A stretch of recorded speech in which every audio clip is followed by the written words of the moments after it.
The morning mist clung to the California coastline as Maya Chen stepped off the transport truck at Naval Special Warfare Training Center Coronado. At 5 feet 2 inches and barely 115 pounds, she looked more like a college student than someone who belonged among the elite warriors preparing for the most demanding military training in the world. The ocean breeze whipped through her black hair as she shouldered her duffel bag, unaware that within hours she would become the subject of whispered conversations and skeptical glances that would follow her every move. Before we jump back in, tell us where you're tuning in from, and if this story touches you, make sure you're subscribed, because tomorrow, I've saved something extra special for you. The obstacle course loomed in the distance, like a mechanical beast designed to break both body and spirit. Steel beams reached skyward, cargo nets stretched between towering poles, and mud pits waited to swallow the unprepared. For decades, this course had separated the committed from the curious, the elite from the adequate. Records had been set and broken by men whose names became legend in the special operations community. But today, something different was about to unfold. The administrative building hummed with air conditioning that provided blessed relief from the California heat already building at 8 in the morning. Master Chief Petty Officer Derek Sullivan stood behind his desk, flipping through a personnel file so thin it might have been mistaken for a single sheet of paper. His weathered face, marked by 2 decades of special operations, showed the kind of skepticism that came from seeing too many people who thought they belonged in places they clearly didn't. Maya Chen stood at attention in front of his desk, her civilian clothes marking her as distinctly out of place among the khaki uniforms and tactical gear that populated the building. Her file contained little more than basic biographical information, a fitness assessment that seemed remarkably high for someone with no apparent military background, and a classification stamp that Sullivan couldn't quite decipher. "Miss Chen," Sullivan began, his voice carrying the authority of someone accustomed to being obeyed without question. "Your paperwork indicates you're here under some kind of civilian contractor assessment program. Care to explain what that means in plain English?" Maya's response was measured and professional. "I'm here to observe training methodologies and evaluate physical conditioning protocols for potential civilian applications, Master Chief. My background is in exercise physiology and human performance optimization." Sullivan's eyebrows raised slightly. The explanation sounded reasonable enough, but something about the woman's posture and the way she held eye contact suggested there was more to the story than a simple academic evaluation. Her fitness scores were impressive enough to qualify for military service, yet she claimed to be a researcher. Her security clearance level seemed unusually high for a civilian contractor, yet her stated purpose was observational. "Well, Miss Chen, you've picked quite a week to visit us. We're running our quarterly assessment trials, which means you'll get to see our trainees at their absolute limits. Just remember that you're here strictly as an observer. No participation, no interference, and definitely no attempts to demonstrate whatever fitness techniques you might have learned in your civilian programs." Maya nodded once. "Understood, Master Chief." As she left Sullivan's office, Maya was escorted to the trainee quarters where she would be staying for the duration of her visit. The building buzzed with a kind of controlled energy that preceded intense physical challenges. Trainees moved with purpose through the hallways, their conversations focused on strategy, preparation, and the mental fortitude required to push through barriers that would stop ordinary people. Her assigned room was in a section typically reserved for visiting personnel and temporary staff. The isolation was immediate and obvious. While trainees clustered together in shared quarters that fostered the brotherhood essential to special operations, Maya found herself separated from the community she was supposedly there to study. The mess hall provided her first real introduction to the social dynamics she would navigate for the next several days. As she entered with her meal tray, conversations didn't stop, but voices lowered to the point where fragments of discussion reached her ears, like scattered pieces of a puzzle she wasn't meant to solve. "Civilian observer," someone muttered from a nearby table, "probably writing a book about how tough we think we are. Or doing some kind of diversity study," another voice added. "You know how the brass loves their public relations initiatives. Either way, she's going to get a reality check when she sees what real training looks like." Maya chose a table near the window and ate in silence, methodically consuming the high-protein meal while absorbing every detail of the environment around her. The trainees were impressive specimens, clearly dedicated to their craft and justifiably proud of their accomplishments. But she also noticed something else in their interactions with her, a fundamental assumption that her presence diminished the exclusivity of their experience. One trainee, a broad-shouldered man named Kyle Morrison, approached her table with the kind of confident swagger that came from knowing he belonged in elite company. "You picked an interesting week to visit, Miss Chen. Tomorrow we start obstacle course trials. The current record was set 3 years ago by a guy who went on to become one of the most decorated operators in SEAL history. Think your exercise physiology background prepared you to understand what you're about to witness?" Maya looked up from her meal. "I'm sure it will be educational." Morrison grinned. "Educational is one word for it. Most civilians who watch our trials end up understanding pretty quickly why special operations attracts a specific type of person. It's not just about being in good shape. It's about pushing past every limit you thought you had and finding out what you're really made of." "That sounds like a valuable lesson," Maya replied neutrally. After Morrison returned to his table, Maya finished her meal and headed toward her quarters. But instead of going directly to her room, she took a detour past the obstacle course that would feature prominently in the next day's assessments. Under the evening light, the course looked even more intimidating than it had during her arrival. Steel obstacles rose and fell like the peaks and valleys of some mechanical mountain range. Rope climbs stretched toward heights that would challenge even experienced athletes. Balance beams crossed over water obstacles designed to punish the slightest mistake. At the far end of the course stood a board displaying the current record times for various categories. The overall course record belonged to someone identified only as J. Reynolds 423, with a date from 3 years earlier. Maya studied the time and the course layout, her mind automatically calculating distances, analyzing optimal approaches, and identifying potential efficiency improvements that could shave seconds from any attempt. A voice behind her interrupted her analysis. "Pretty impressive, right?" Maya turned to find another trainee approaching. This one, smaller in stature than Morrison, but carrying herself with the quiet confidence that often marked the most competent operators. Her name tag read Santos. "The course or the record?" Maya asked. "Both," Santos replied. "That record was set by someone who was already a legend before he even attempted it. The word is he completed the course without a single wasted movement, like he'd been practicing it his entire life. Most of us are just hoping to get within a minute of that time." Maya nodded appreciatively. "What makes it so challenging?" Santos pointed toward various sections of the course. "It's not just the individual obstacles. It's the combination and the sequencing. By the time you reach the rope climb, your grip strength is already compromised from the monkey bars. When you hit the wall traverse, your shoulders are burning from the rope work. And the final sprint comes when most people's legs are already turned to rubber." "Sounds like it requires more than just physical conditioning," Maya observed. "Exactly. It's as much about mental toughness and tactical thinking as it is about raw athletic ability. You have to pace yourself, but you also have to push beyond what feels safe.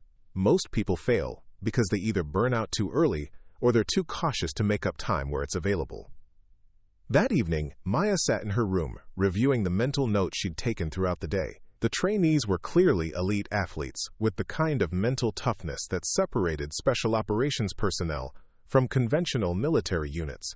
But she'd also noticed gaps in their approach, inefficiencies in technique that suggested their training emphasized determination over optimization.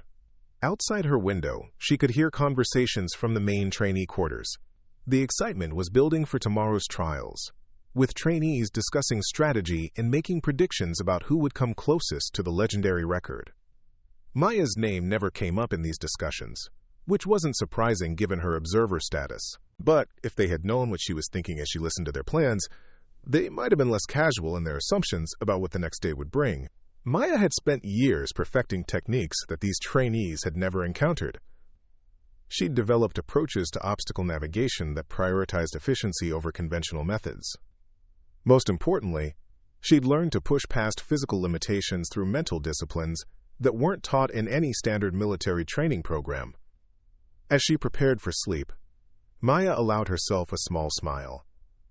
Tomorrow would be interesting for reasons that no one at the base could possibly anticipate. The morning of the trials arrived with the kind of perfect weather that Southern California delivered with frustrating regularity. Clear skies, mild temperatures, and minimal wind created ideal conditions for physical testing. Maya arrived at the obstacle course area to find bleachers filled with personnel who had come to watch the quarterly assessments.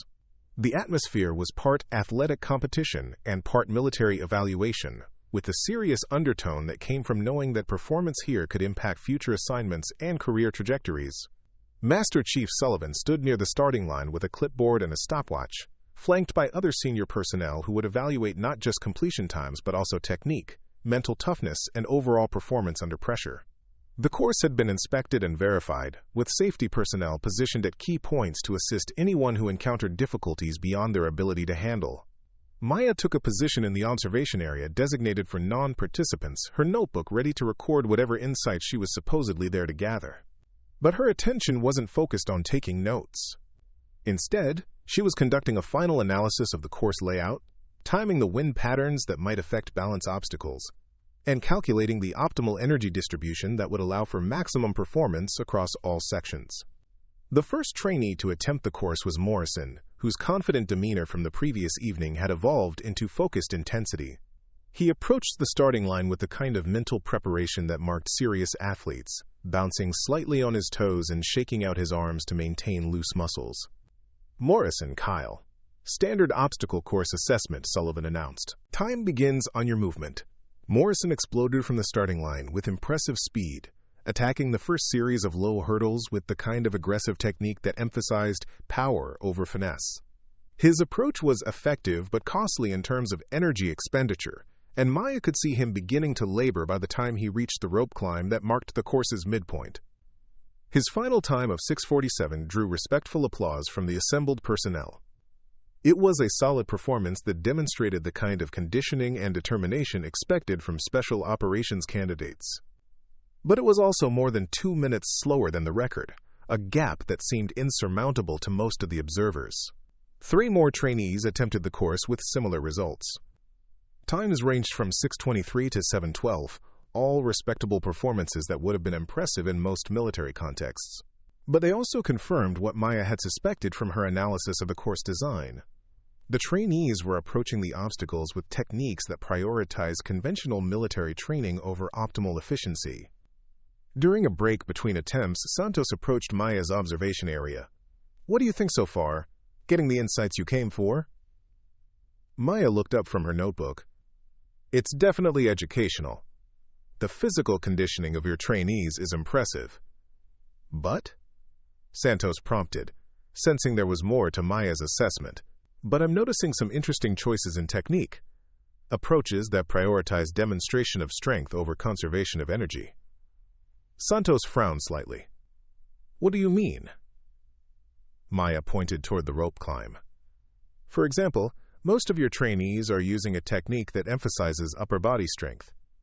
It's visually impressive and demonstrates physical capability, but it's also extremely taxing.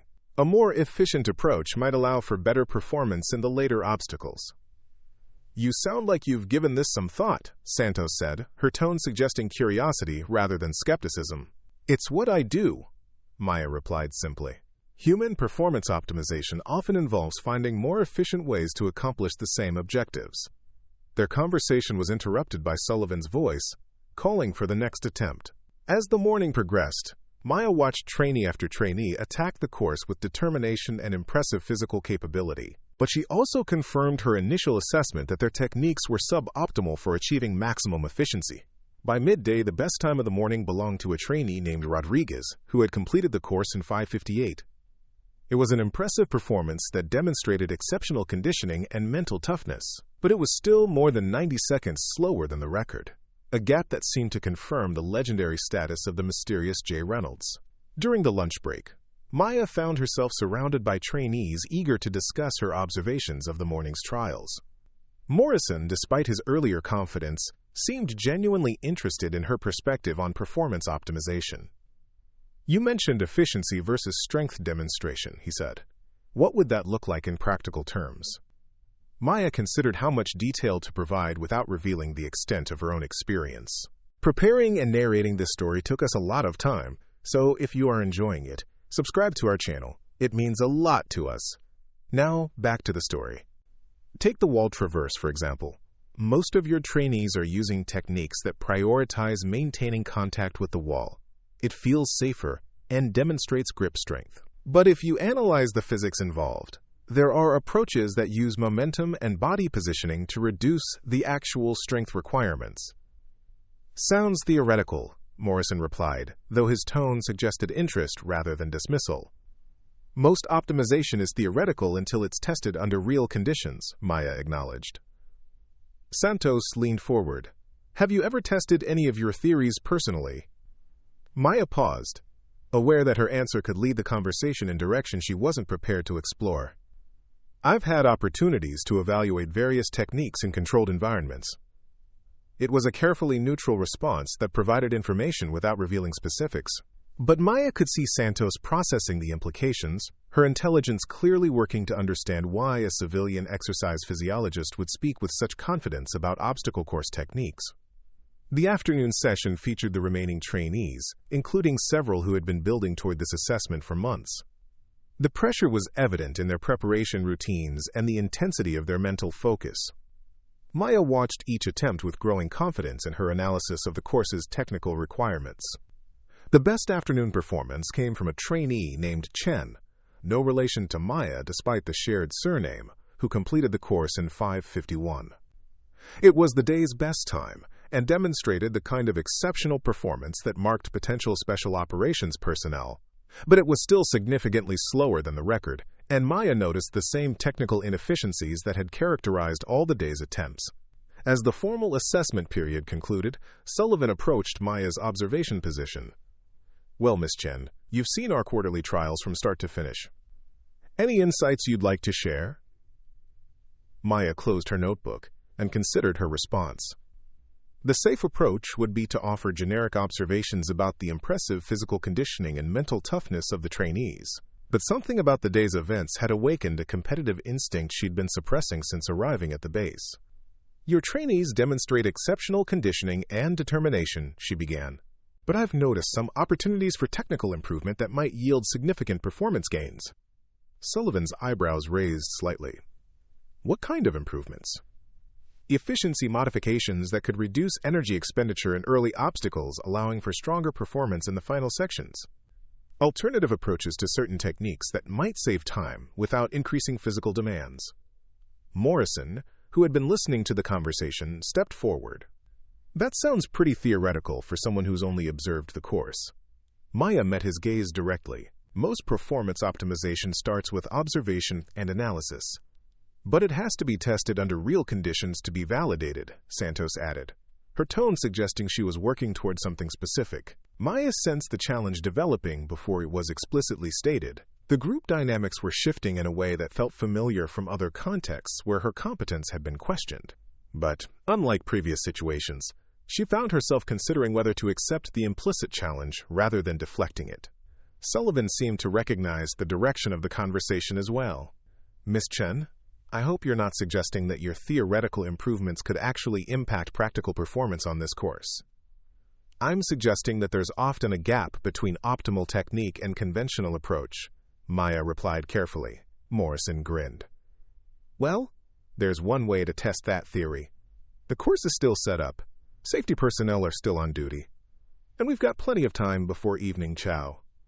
The suggestion hung in the air like a challenge that couldn't be ignored. Maya felt the familiar sensation of standing at a crossroads where maintaining her cover required accepting limitations that didn't actually exist.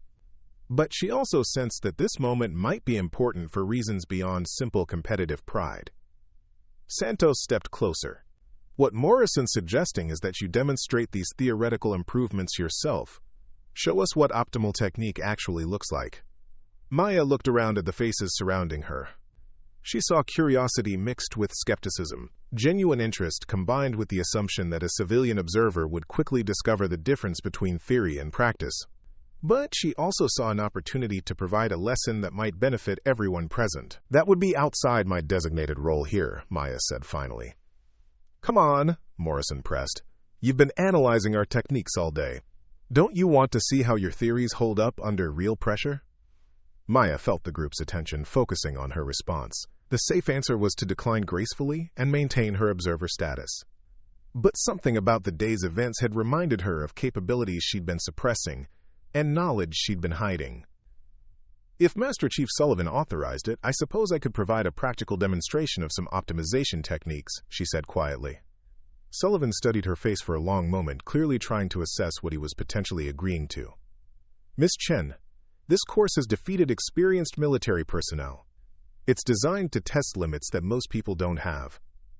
I'd hate for you to get hurt trying to prove a theoretical point. I understand the risks, Maya replied, and I appreciate your concern. The group fell silent as Sullivan considered the request. Maya could see him weighing the potential liability of allowing a civilian contractor to attempt a course designed for special operations candidates against the opportunity to resolve the theoretical discussion that had been building throughout the day. All right, Sullivan said finally, but with conditions. Safety personnel remain in position, medical support is on standby, and you stop immediately if you encounter any situation beyond your capability. Maya nodded agreement. Those seem like reasonable precautions.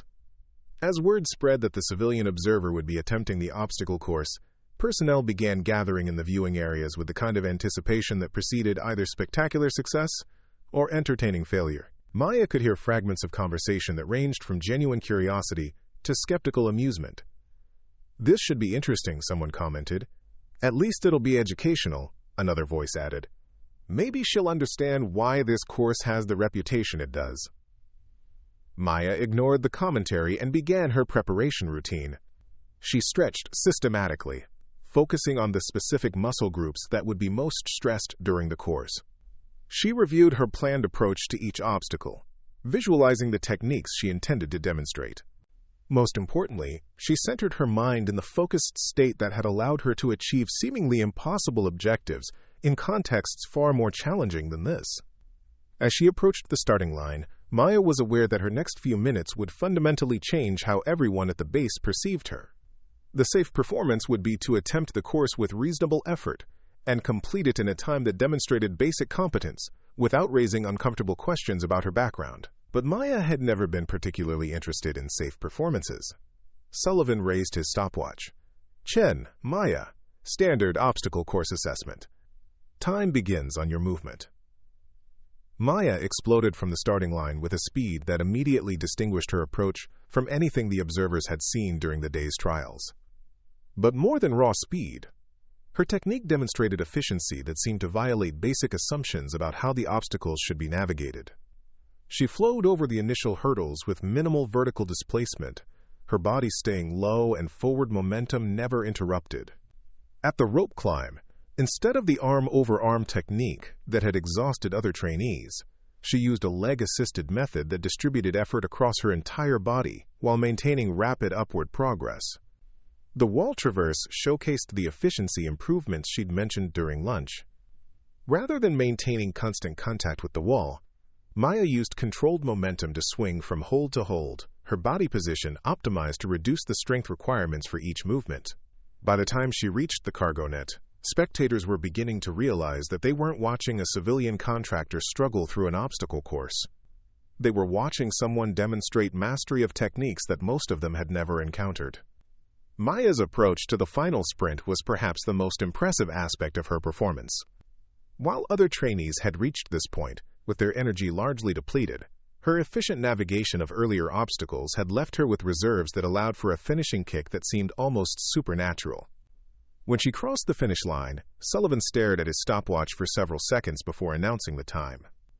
4 minutes, 19 seconds. The silence that followed was profound. Maya had not just beaten the day's best times. She had shattered a record that had stood for 3 years and been set by a legendary special operations figure. More than that, she had done it with techniques that made the accomplishment look almost effortless. Morrison was the first to find his voice. That's impossible. That stopwatch has to be malfunctioning. Sullivan checked the watch and confirmed the reading. 4 minutes, 19 seconds. New course record. Santos stepped forward, her expression mixing awe with the beginning of understanding. Maya, what exactly did you do before becoming an exercise physiologist? Maya was breathing heavily, but showed none of the exhaustion that had marked other trainees' performances. She looked around at the faces staring at her and realized that her demonstration had accomplished exactly what she'd intended. But it had also opened doors that she wasn't certain she was prepared to walk through. "I've had training in various physical disciplines," she replied carefully. "That wasn't training," Morrison said, his voice carrying a note of respect that hadn't been there before. "That was expertise. Professional-level expertise." Maya nodded acknowledgement but didn't elaborate. She'd proven her theoretical points about efficiency and optimization, but she'd also revealed capabilities that would inevitably lead to questions about how a civilian contractor had developed such extraordinary competence in military-style obstacle navigation. Sullivan approached her with an expression that suggested their conversation would continue beyond this public demonstration. "Miss Chen, I think we need to discuss some aspects of your background that might not have been fully covered in your initial briefing." Maya looked around at the assembled personnel, all of whom were processing what they'd just witnessed. The safe response would be to deflect attention and return to her observer role, but she sensed that moment had passed the instant she'd crossed the finish line in record time. "I think that might be appropriate," she agreed. As the crowd began to disperse, Maya noticed Santos watching her with obvious curiosity. The intelligent trainee was clearly connecting pieces of a puzzle that was beginning to reveal a picture very different from the official story of Maya's presence at the base. Tomorrow would bring new challenges and uncomfortable questions, but tonight, Maya allowed herself a moment of satisfaction at having demonstrated that her theories about optimization weren't theoretical at all. They were the product of training and experience that most people at the base couldn't imagine, and backgrounds that she wasn't authorized to discuss. The record board would need updating. But more importantly, Maya Chen was no longer just a civilian observer studying military training methods. She was someone whose capabilities demanded explanation, and whose presence at the base might serve purposes far beyond academic research. The sun was setting over the Pacific as Maya walked back toward her quarters, accompanied by the knowledge that tomorrow would be very different from today.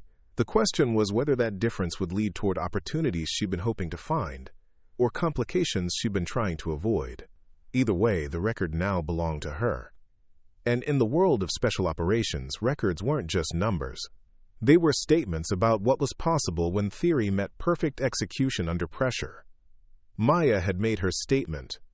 Now she would have to live with the consequences.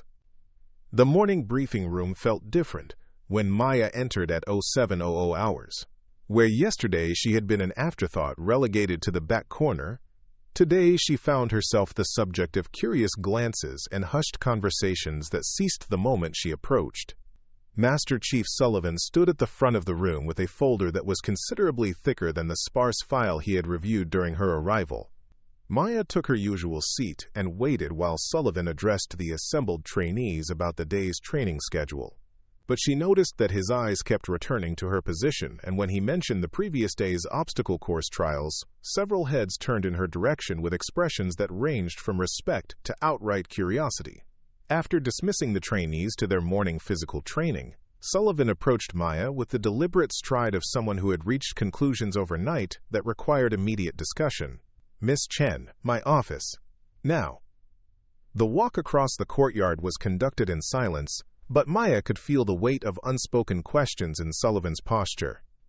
When they reached his office, she found 2 additional personnel waiting inside. One wore the insignia of a Navy intelligence specialist, while the other displayed credentials that suggested connections to organizations that didn't advertise their existence. "Please have a seat," Sullivan said, though his tone made it clear this was not a request. "I think we need to have a more comprehensive discussion about your background and your presence at this facility." Maya settled into the indicated chair and waited. She had anticipated this conversation since the moment she crossed the finish line in record time. The only question was how much truth she would need to reveal to satisfy their concerns without compromising information that remained classified at levels these men might not possess. The intelligence specialist opened a laptop and pulled up what appeared to be a more detailed version of Maya's personnel file. "Miss Chen, yesterday's performance has raised some questions about the accuracy of the background information we were provided regarding your presence here." "What kind of questions?" Maya asked. "The kind that arise when someone allegedly working in civilian exercise physiology demonstrates capabilities that suggest extensive training in advanced military techniques," Sullivan replied. Your performance yesterday wasn't just impressive for a civilian contractor. It was impressive by any standard we use to evaluate special operations personnel. The second man, who had not yet introduced himself, leaned forward. Maya, we've spent the night making phone calls to people who might be able to explain how a civilian researcher could break a course record that has stood for 3 years. The responses we received were interesting. Maya maintained her neutral expression, but internally she was calculating how much of her actual background had been revealed through their inquiries. The challenge with working undercover was that eventually, someone with sufficient clearance and determination could uncover information that complicated the carefully constructed narrative. Some of those phone calls, the unnamed man continued, led to conversations with people who asked us very pointed questions about why we were inquiring about someone whose background is classified at levels that apparently exceed our need to know. Sullivan's eyebrows raised at this information. Are you telling me that Miss Chen's actual background is classified above our clearance levels? I'm telling you that when we tried to verify her credentials as a civilian contractor, we were politely but firmly informed that her presence at this facility has been authorized by people whose names we don't have clearance to know. Maya realized that her cover story had been more sophisticated than she had initially understood. Someone with significant authority had established layers of protection around her assignment that would deflect casual investigation while providing explanations for anomalies, like yesterday's performance. The intelligence specialist consulted his laptop again. What we can tell you is that Maya Chen is indeed qualified to conduct the assessment activity she described, but we're also now aware that her qualifications extend significantly beyond civilian exercise physiology. How significantly? Sullivan asked. Significantly enough that questioning her presence here might impact relationships we don't want to complicate. The unnamed man replied. Maya sensed an opportunity to provide partial truth without compromising the deeper secrets that had to remain protected. Gentlemen, I understand your concerns about yesterday's demonstration, but I assure you that my presence here is legitimate, and my assessment activities are exactly what I described. Sullivan studied her face carefully. But your background includes training that you didn't mention in our initial conversation. My background includes experiences that are relevant to human performance optimization but that I'm not authorized to discuss in detail, Maya replied. Yesterday's demonstration was intended to provide practical validation for theoretical improvements I had identified. Nothing more. The unnamed man closed his laptop. Maya, here's what's going to happen. Your observer status is being modified to consultant status, effective immediately. You'll have access to training areas and equipment necessary to conduct whatever assessments you deem appropriate. No restrictions, no limitations. What's the catch? Maya asked. No catch, Sullivan replied. But we would appreciate regular briefings on your observations and any recommendations you might have for improving our training protocols. Maya nodded agreement. The arrangement would give her the access and authority she needed to complete her actual mission, while providing cover for activities that might otherwise raise questions. But it would also place her under closer scrutiny from personnel who were clearly more perceptive than she had initially assessed. After leaving Sullivan's office, Maya walked toward the obstacle course area where morning training was already underway. Word of her record-breaking performance had spread throughout the base, and she noticed a distinct change in how personnel interacted with her. The dismissive glances had been replaced by respectful nods. The casual assumptions about her capabilities had evolved into genuine curiosity about her methods. Santos approached her as she reached the training area. Maya, I've been thinking about your demonstration yesterday. The techniques you used, particularly on the wall traverse and rope climb, those aren't standard approaches taught in any military training program I'm familiar with. There are often multiple ways to approach the same challenge, Maya replied. Optimization sometimes requires looking beyond conventional methods. Where did you learn those specific techniques? Maya considered her response carefully. Santos was intelligent and observant, qualities that made her both a valuable ally and a potential security risk. The truth was that Maya's techniques had been developed through years of specialized training in environments that most people couldn't imagine. But that truth was classified at levels that would require explanations she couldn't provide. I've had opportunities to work with various training methodologies over the years, Maya said. Some conventional, some experimental. Santos nodded, but her expression suggested she recognized the careful non-answer for what it was. Would you be willing to share some of those techniques with interested personnel? I mean, if you're now authorized to conduct assessments and provide recommendations. Maya looked around at the trainees working through their morning exercises. She could see inefficiencies in their approaches that could be corrected with proper instruction. More importantly, she could see potential that was being limited by conventional thinking about how obstacles should be navigated. "I think that could be arranged," Maya said, "but any instruction would need to be voluntary and conducted outside official training hours." "I think you'd be surprised how many people would be interested," Santos replied. Yesterday's demonstration was impressive, but it also raised questions about what else might be possible with different approaches. That afternoon, Maya found herself conducting an impromptu seminar for 12 trainees who had volunteered to learn about optimization techniques. She had requested access to a classroom and basic visual aids, authority that was granted without question under her new consultant status. "Before we discuss specific techniques," Maya began, "I want to establish a fundamental principle. Most people approach obstacles with the goal of completing them safely and demonstrating their physical capabilities. But optimization requires a different mindset." Morrison raised his hand. "What kind of different mindset?"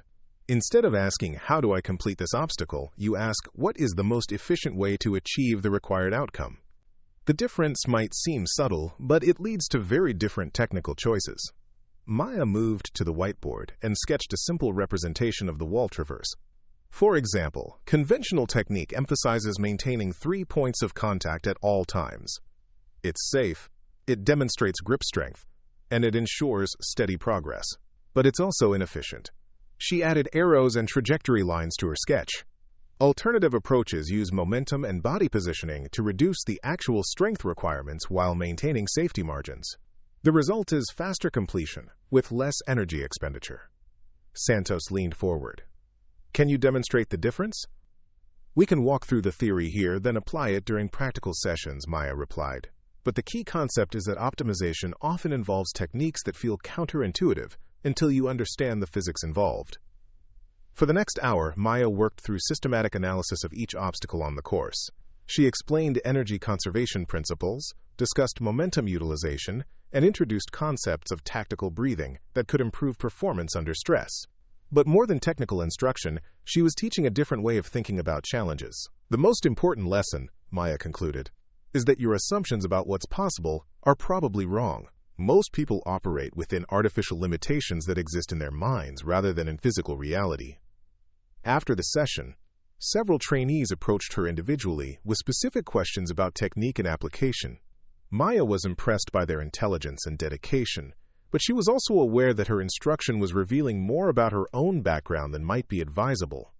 Morrison was particularly insightful in his questions. "Maya, the techniques you're describing require a level of precision and body awareness that suggests extensive training. How long did it take you to develop these capabilities?"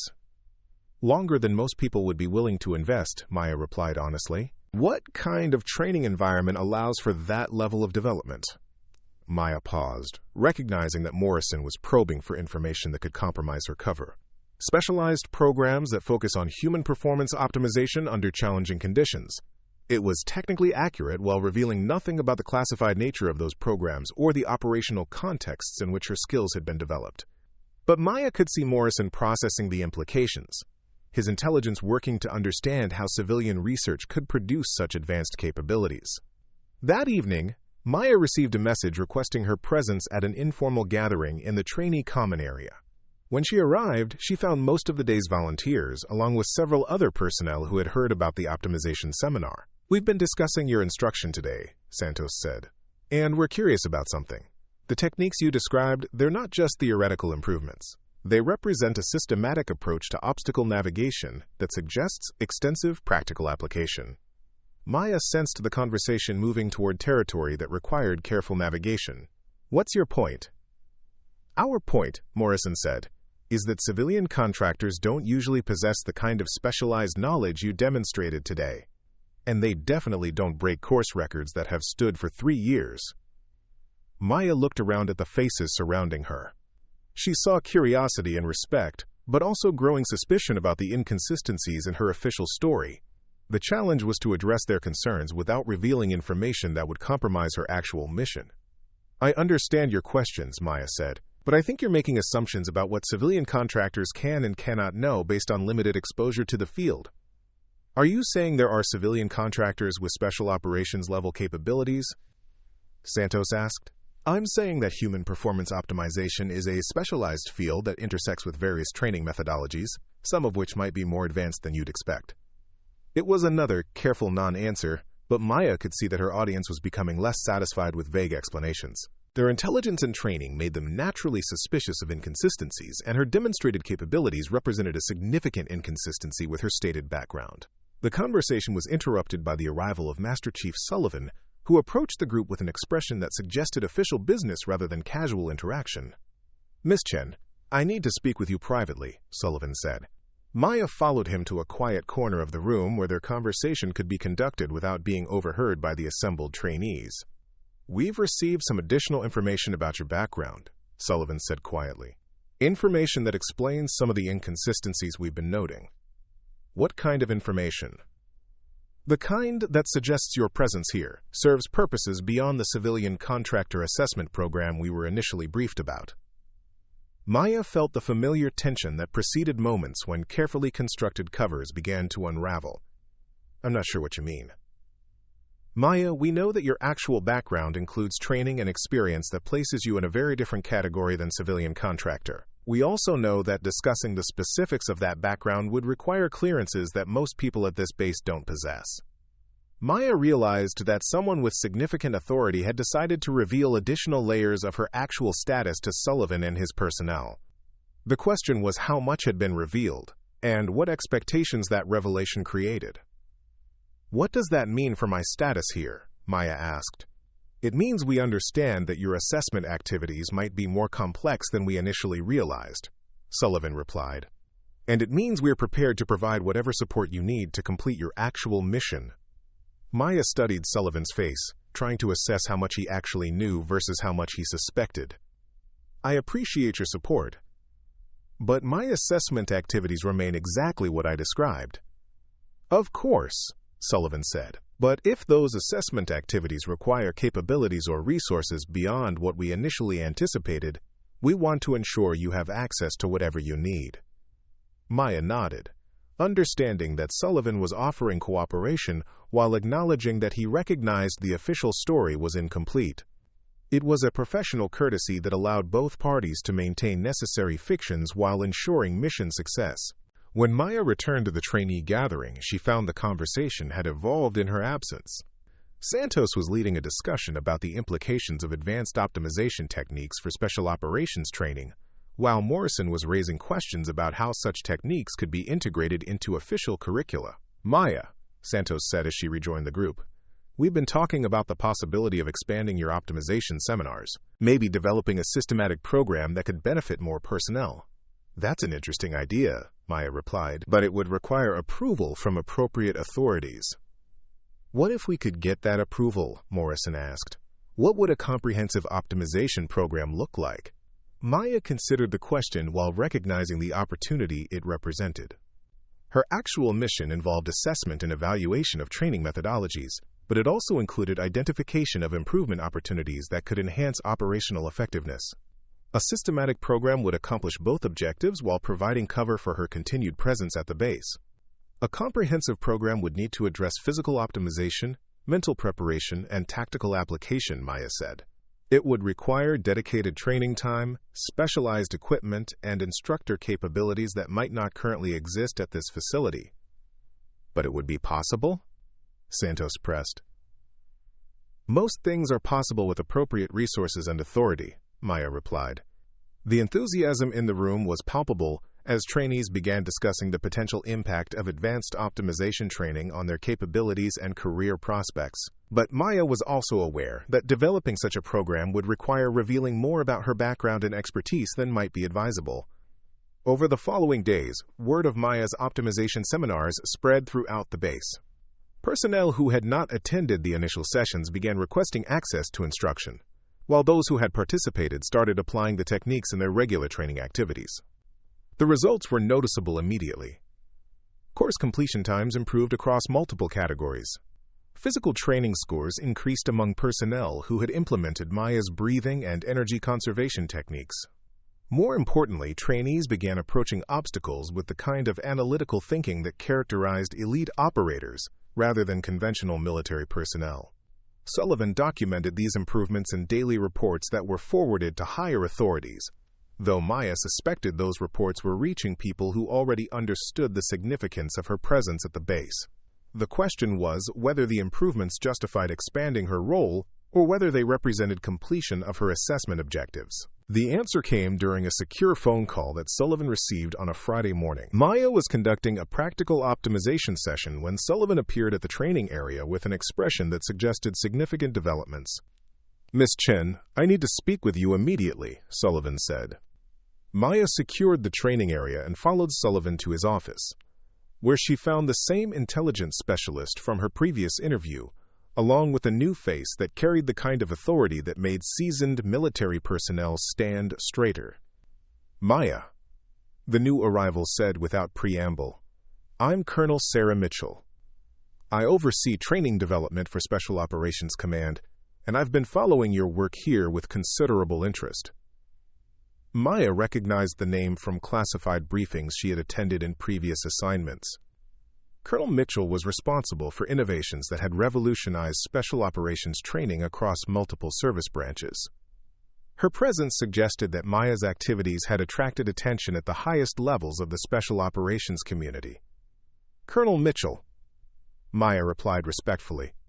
"Maya, your optimization techniques and training methodologies have produced performance improvements that exceed anything we've seen in conventional training programs. More importantly, they represent approaches that could significantly enhance operational effectiveness if implemented systematically." Maya waited for the colonel to continue, sensing that this conversation would determine the future direction of her assignment. "I'm here to discuss the possibility of expanding your role beyond assessment and consultation," Mitchell continued. "We're interested in having you develop a comprehensive training program that could be implemented at multiple facilities across the special operations community. What would that involve? Full authority to design and implement advanced optimization curricula, unlimited resources for equipment and facility modifications, selection of personnel for specialized instructor training, complete autonomy over program development and execution." Maya processed the offer while recognizing its significance. Such authority would allow her to implement improvements that could impact thousands of special operations personnel over time, but it would also require revealing more about her background and capabilities than her current cover allowed. "Colonel, implementing such a program would require instructor capabilities that might be difficult to replicate across multiple facilities," Maya said carefully. "We understand that," Mitchell replied, "which is why we're prepared to offer you a position that would allow you to train instructors while maintaining the operational security requirements that surround your background." Maya realized that Colonel Mitchell knew exactly who she was and why she had been assigned to the base under civilian cover. The offer represented an opportunity to transition from operational activities to training development while maintaining the protection of classified status. "What kind of position?" "Special Operations Training Development Specialist," Mitchell replied. "Civilian contractor status, with authority equivalent to senior military personnel. Classified background protection, with need-to-know limitations on personnel interactions. Base assignment of your choosing with unlimited travel authority for program implementation." It was everything Maya could have hoped for when she first arrived at the base, seeking a transition from operational work to something more sustainable and meaningful. But it was also a commitment that would define the next phase of her career and potentially her life. "I'd like some time to consider the offer," Maya said. "Of course," Mitchell replied. "But I hope you'll consider the impact such a program could have on operational effectiveness and personnel safety. The techniques you've developed could save lives in ways that direct operations never could." After Colonel Mitchell's departure, Maya walked alone to the obstacle course where her demonstration had initiated the chain of events leading to this moment. The course looked different now, not as a challenge to be conquered but as a tool for development that could be optimized in ways that benefited everyone who used it. Santos found her there as the sun was setting over the Pacific, painting the sky in shades that reminded Maya why she had chosen California for her attempted transition to civilian life. "You look like someone who's received significant news," Santos observed. "I've been offered an opportunity that could change everything," Maya replied. "Good change or complicated change?" Maya smiled. Both. Santos nodded, understanding. The best opportunities usually are. That evening, Maya sat in her quarters, reviewing the documentation that Colonel Mitchell had left behind. The position offered everything she needed to build a meaningful career outside operational work, while contributing to something larger than individual missions. But it also represented a level of visibility and responsibility that would end her anonymity permanently. Maya had spent years operating in shadows, accomplishing objectives that couldn't be acknowledged publicly. The offered position would place her in a very different kind of spotlight, one that focused on building rather than destroying, teaching rather than eliminating threats. As she considered her decision, Maya reflected on the changes that had occurred since her arrival at the base. She had come seeking invisibility and found instead an opportunity to make a lasting impact on people whose missions she understood better than they realized. She had expected to remain an observer and discovered instead that her greatest contribution might come through instruction and development. The record board still displayed her time from the demonstration that had started everything, but Maya now understood that breaking that record had been less important than proving that optimization was possible, that conventional assumptions about limitations were often wrong, and that the right instruction could elevate performance beyond what people believed possible. Tomorrow she would give Colonel Mitchell her answer, but tonight, Maya allowed herself to imagine a future, where her skills served to enhance life rather than end it, where her experience contributed to success rather than elimination of threats, and where her legacy would be measured in the achievements of people she had taught rather than targets she had eliminated. The decision had already been made. Maya just needed to acknowledge it formally. The woman who had broken the course record would soon become the architect of training programs that could revolutionize how special operations personnel prepared for the challenges they would face. It was a fitting transition for someone whose greatest skill had always been turning impossible situations into successful outcomes.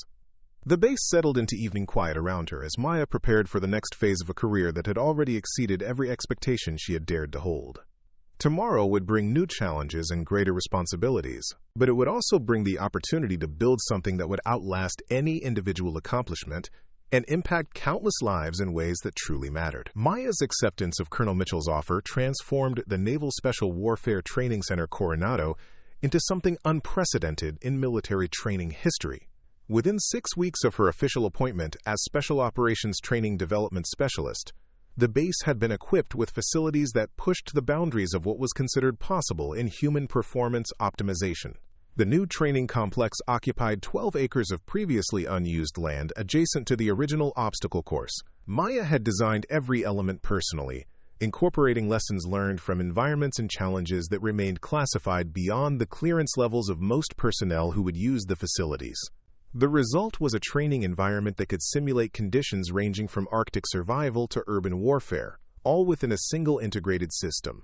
Commander Sarah Williams had replaced Master Chief Sullivan as Maya's primary liaison, bringing with her extensive experience in training development and a security clearance that allowed for more detailed discussions about implementation strategies. Williams possessed the rare combination of operational experience and academic understanding that made her ideal for translating Maya's advanced concepts into systematic curricula. The performance improvements we're seeing exceed every projection we made during the planning phase, Williams reported during their weekly assessment meeting. Average obstacle course completion times have decreased by 37% across all personnel categories. More importantly, injury rates have dropped to historic lows despite increased training intensity. Maya reviewed the data charts spread across the conference table, noting patterns that confirmed her theoretical frameworks while revealing unexpected benefits she hadn't anticipated. The injury reduction is particularly significant. It suggests that optimization techniques aren't just improving performance metrics, but fundamentally changing how personnel interact with physical challenges. Your breathing protocols alone have revolutionized how we approach stress management, Williams continued. Personnel are maintaining cognitive function under pressure levels that would have caused significant degradation using conventional preparation methods. The breathing techniques Maya had developed drew from disciplines that existed at the intersection of ancient practices and cutting-edge neuroscience. She had learned them in environments where the difference between controlled breathing and panic meant the difference between mission success and catastrophic failure. Adapting them for training purposes had required careful modification to preserve effectiveness while removing elements that might reveal their classified origins. Captain Elena Rodriguez approached their table with the purposeful stride of someone carrying significant news.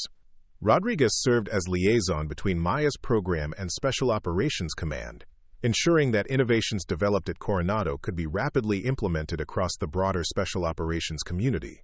Maya, we've received authorization to expand the program to 3 additional facilities, Rodriguez announced. SEAL Team training centers in Virginia and Hawaii, plus the Army Special Operations Training Facility in North Carolina, full implementation within 8 months. Maya felt the familiar mix of satisfaction and responsibility that accompanied expansion of successful programs. Each new facility would multiply the impact of her techniques, potentially affecting thousands of personnel over time. But it would also require developing instructor capabilities that could maintain quality while adapting to different operational requirements and cultural environments. What's the timeline for instructor selection and training? Maya asked. That's where things get interesting, Rodriguez replied. Command wants you to personally evaluate and train all primary instructors. They're not willing to risk dilution of technique quality during initial implementation phases. Maya understood the reasoning behind this decision. The optimization techniques she had developed were complex enough that small variations in instruction could significantly impact effectiveness. Training instructors required not just technical knowledge but understanding of the underlying principles that allowed for adaptation to different contexts and student capabilities. Santos approached their conference area with the confident bearing that had characterized her throughout the months since Maya's arrival. She had emerged as one of the most effective students of optimization techniques, demonstrating both technical proficiency and the teaching capability that made her ideal for instructor development. Maya, I've completed the assessment protocols you requested for the instructor candidate evaluation, Santos reported. 15 personnel have demonstrated proficiency levels that meet your minimum standards for advanced training. Maya had established rigorous criteria for instructor selection that went beyond simple technical competence. Effective optimization instruction required understanding of human psychology, ability to adapt techniques to individual learning styles, and the judgment to recognize when modifications were necessary for safety or effectiveness. Finding personnel who possessed all these qualities while maintaining the security clearances necessary for program access had proven challenging. What about the psychological evaluation component? Maya asked. 12 of the 15 candidates passed all psychological assessments, Santos replied.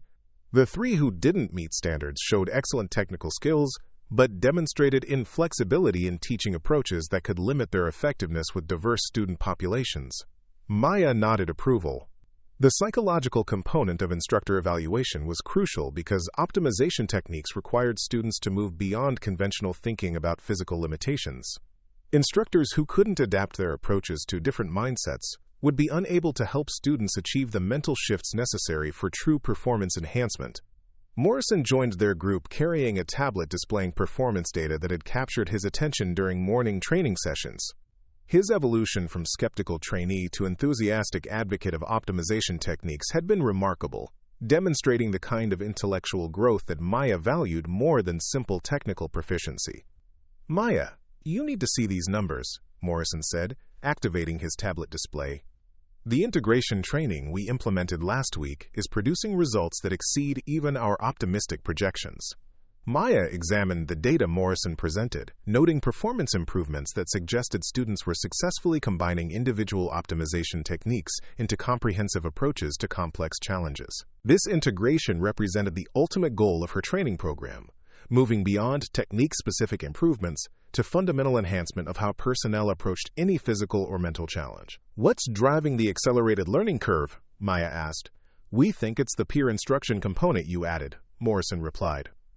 When students who've mastered specific techniques teach them to newer personnel, both groups show enhanced understanding and application. Maya smiled, recognizing the validation of educational theories she had encountered during her academic training years earlier. Peer instruction created learning environments that were more effective than traditional hierarchical teaching methods, particularly for complex skills that required both technical precision and psychological adaptation. The afternoon brought Maya's weekly session with advanced students who had progressed beyond basic optimization techniques to specialized applications that pushed the boundaries of human performance. This group included personnel who would eventually become instructors themselves, making their development crucial for program sustainability and expansion. Today we're going to address integration of optimization techniques with tactical decision-making under extreme stress, Maya announced to the assembled group. The objective is maintaining performance enhancement benefits when cognitive resources are compromised by environmental pressures. She led them to a section of the training complex that simulated conditions encountered during high-stress operational environments. Multiple obstacles were arranged in configurations that required rapid tactical assessment and adaptive technique selection. Environmental stressors included controlled sound, lighting variations, and physical discomfort designed to replicate real-world operational challenges. The key principle, Maya explained as students prepared for the exercise, is that optimization techniques must remain accessible when conventional thinking becomes unreliable. This requires training your nervous system to default to efficient approaches rather than reverting to instinctive but suboptimal responses. Maya demonstrated the concept by navigating a complex obstacle sequence while explaining her decision-making process aloud. Her movements showed the fluid integration of multiple techniques adapted in real time to changing conditions. More importantly, her commentary revealed the mental frameworks that allowed for rapid assessment and technique selection without conscious analysis. Notice that I'm not thinking about individual techniques, Maya explained as she completed the sequence. Instead, I'm focusing on outcomes and allowing my trained responses to select appropriate methods automatically. This is what we're working toward, making optimization unconscious and therefore reliable under any conditions. The students attempted the exercise individually, while Maya provided real-time feedback on both technique execution and decision-making processes. She watched for signs of cognitive overload that might indicate the need for modified approaches or additional foundational training before progressing to advanced applications. Santos completed the exercise with remarkable proficiency, demonstrating not just technical skill, but the kind of unconscious competence that marked truly advanced practitioners. Her performance suggested readiness for the most challenging aspects of instructor training. Excellent integration, Maya commented. You maintained efficiency throughout the sequence without apparent conscious technique selection. That's the benchmark we're aiming for, across all advanced students. Morrison's attempt showed good technical execution, but revealed continued reliance on conscious decision-making that slowed his adaptation to changing conditions. His performance indicated excellent potential, but suggested the need for additional practice before attempting instructor responsibilities. Your techniques are solid, Maya told him, but you're still thinking too much about method selection. Try the sequence again, but this time focus only on your intended outcome for each obstacle. Let your training handle the technical decisions. Morrison's second attempt showed immediate improvement, his movements becoming more fluid as he reduced conscious interference with trained responses. The change demonstrated the importance of mental approach in optimization training and validated Maya's emphasis on psychological preparation alongside technical instruction.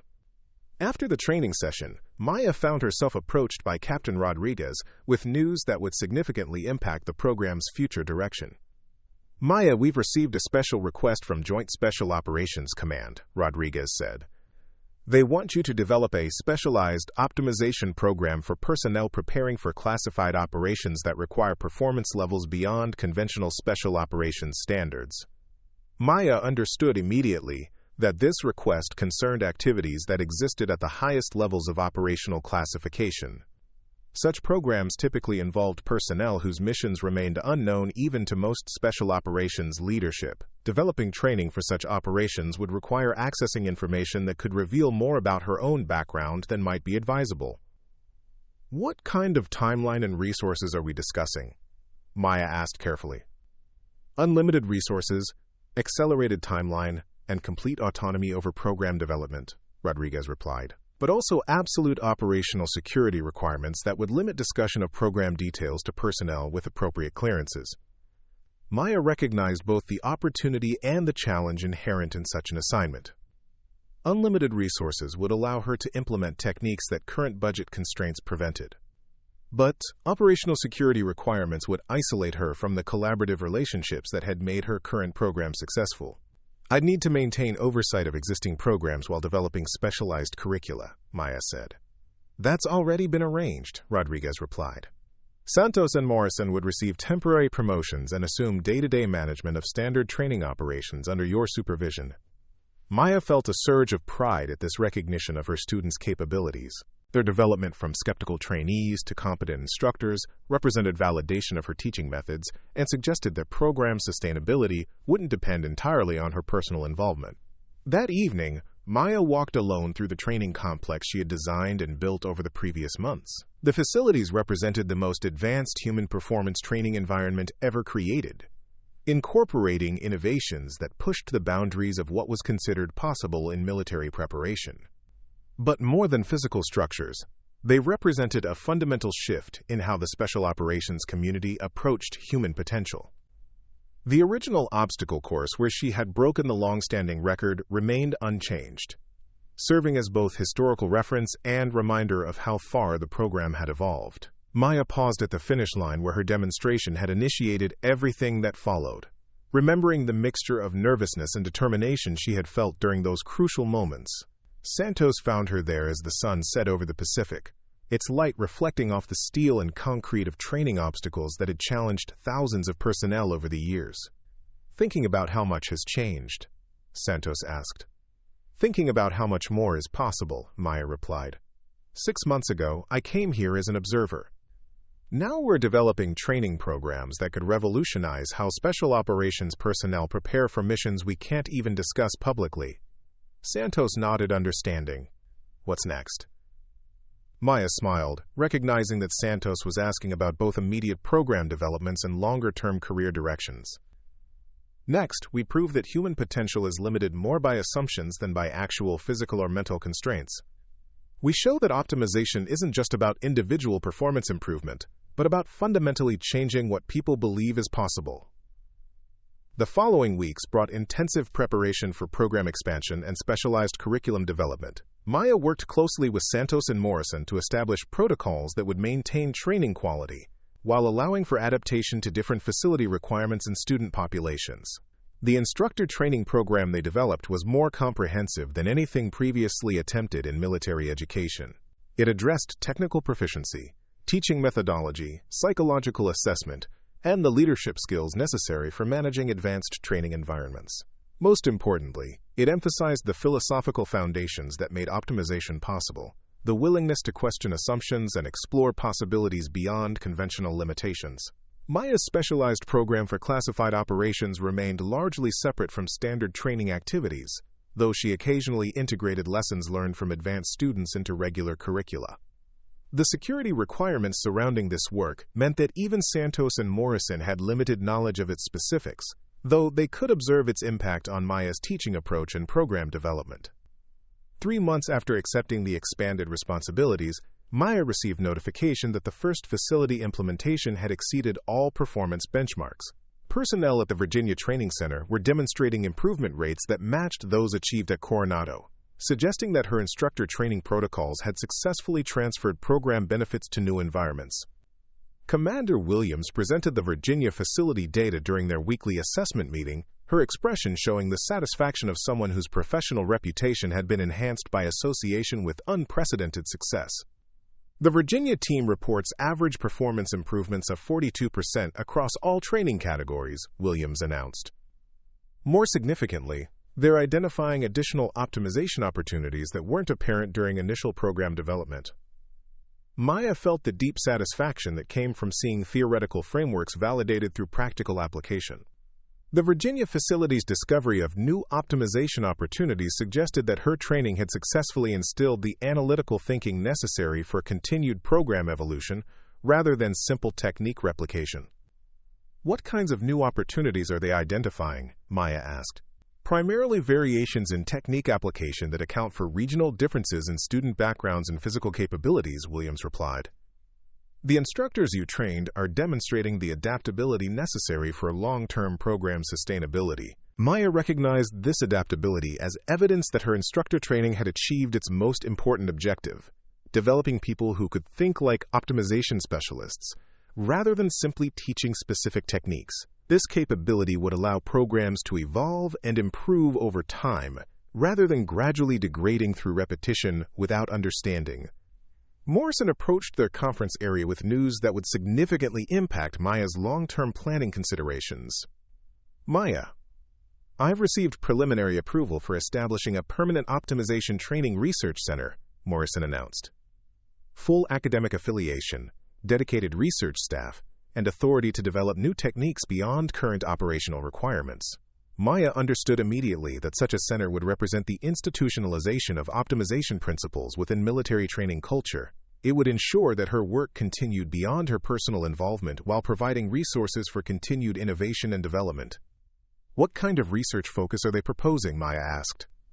Comprehensive human performance enhancement with applications across all military specialties, Morrison replied. The objective is establishing optimization as a foundational element of military training rather than a specialized program for elite units.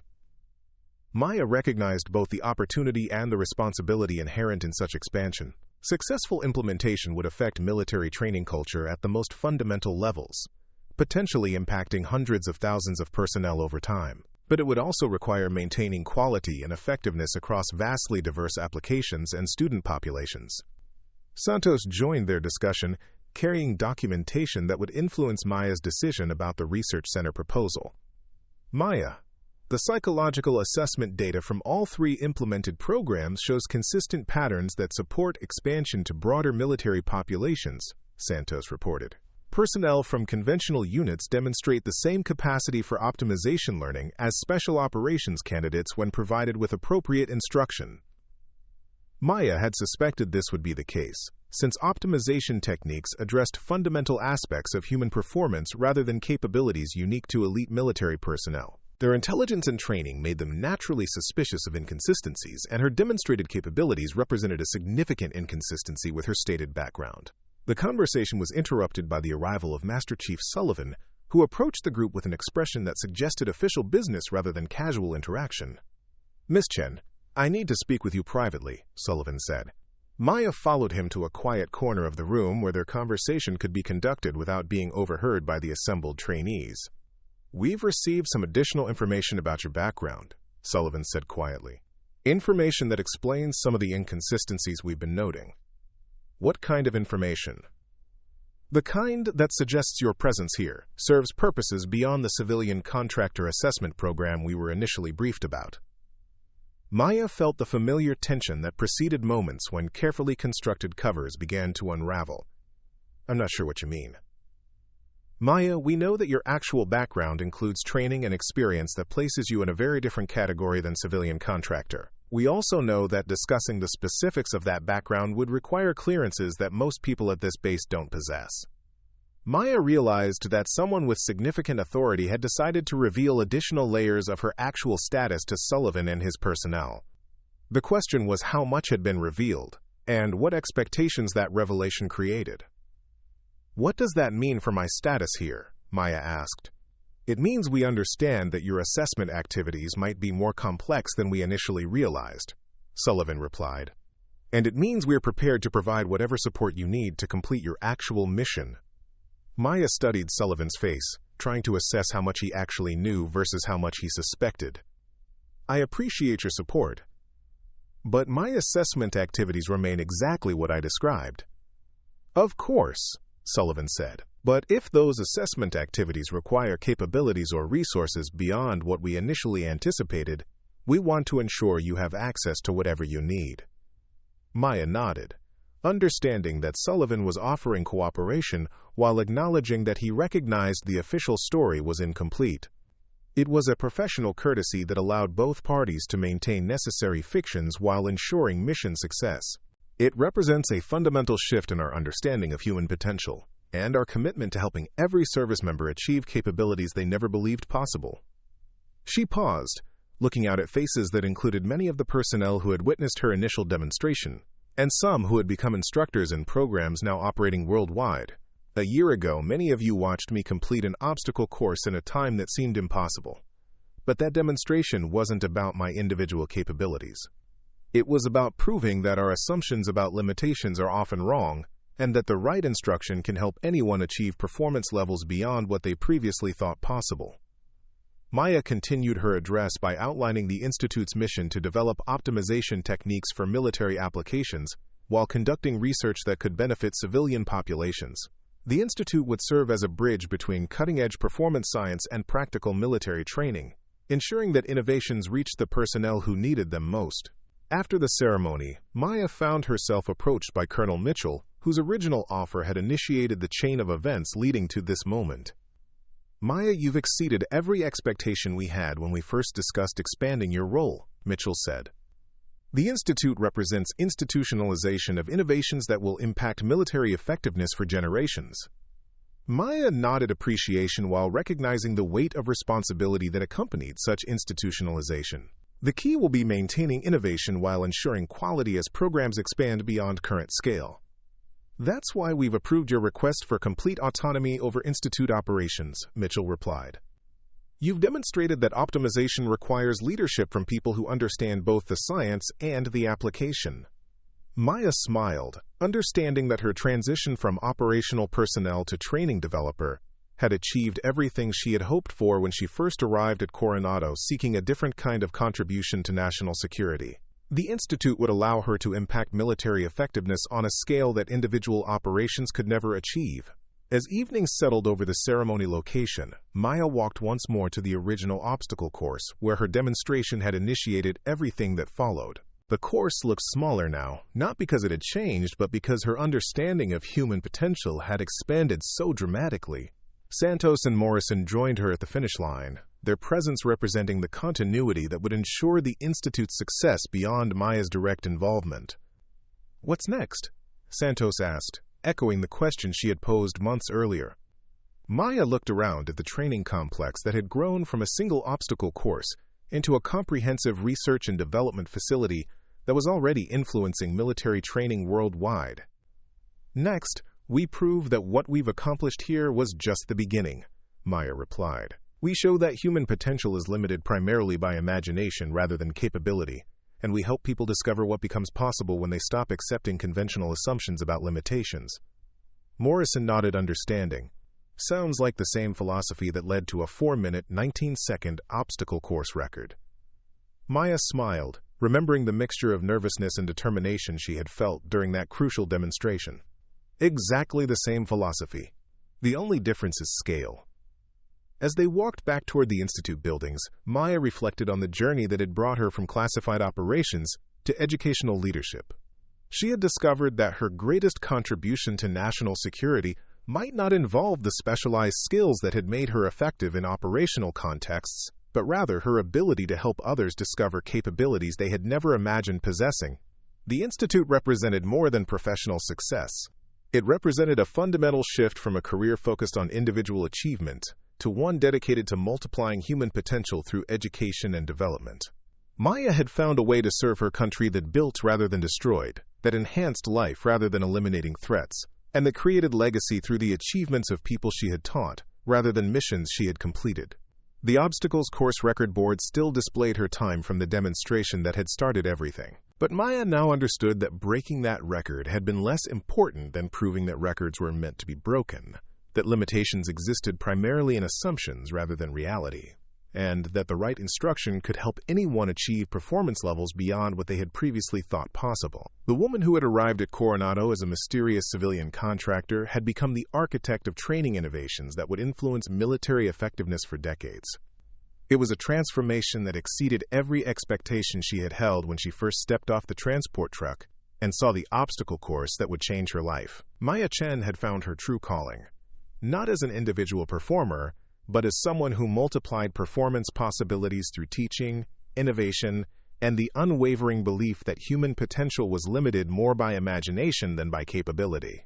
The legacy was just beginning. Up next, you've got 2 more standout stories right on your screen. If this one hit the mark, you won't want to pass these up. Just click and check them out.